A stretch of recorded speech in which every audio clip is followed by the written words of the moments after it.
So Em and I just released a podcast on fairies, and while I was editing said podcast, we had a couple spiritual visitors while we were recording the podcast.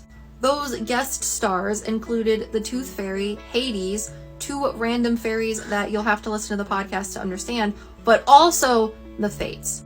Yes, the Fates, like the Fates in Hercules, the three old women that share an eyeball, but they don't look like that to me and Em. I guess they didn't like the Disney depiction of themselves. Also, there's not 3 Fates, there's actually 4.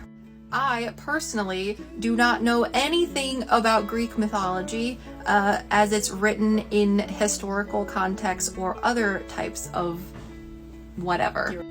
But I am a psychic medium, and while I was editing our podcast, where the Fates come in and talk to Em and I because I made a slide comment about them possibly being fairies, which is not correct, they elaborated and gave me more information about themselves.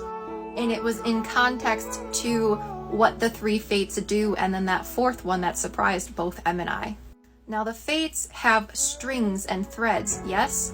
My understanding is that they have the knowledge of past, present, and future, and the understanding of how long each person's thread is, and that thread is linked to their physicality, right?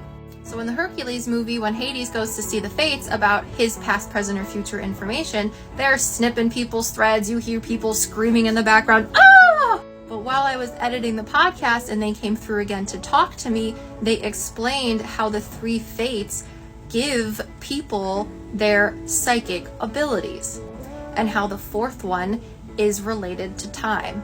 So for me as a psychic medium, I understand that there is a difference between psychics and mediums. Psychics are individuals that have the tenses, past, present, future, and those deal with things that have been happening in our physical world.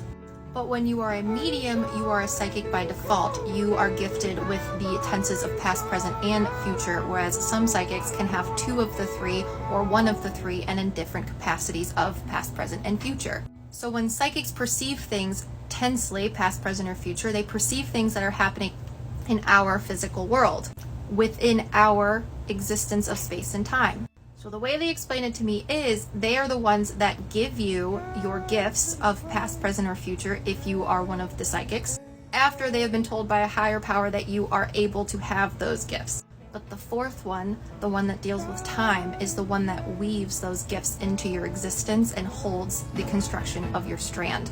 They literally deal with time and space in your gifts of past, present, and future. I can't! It's wild.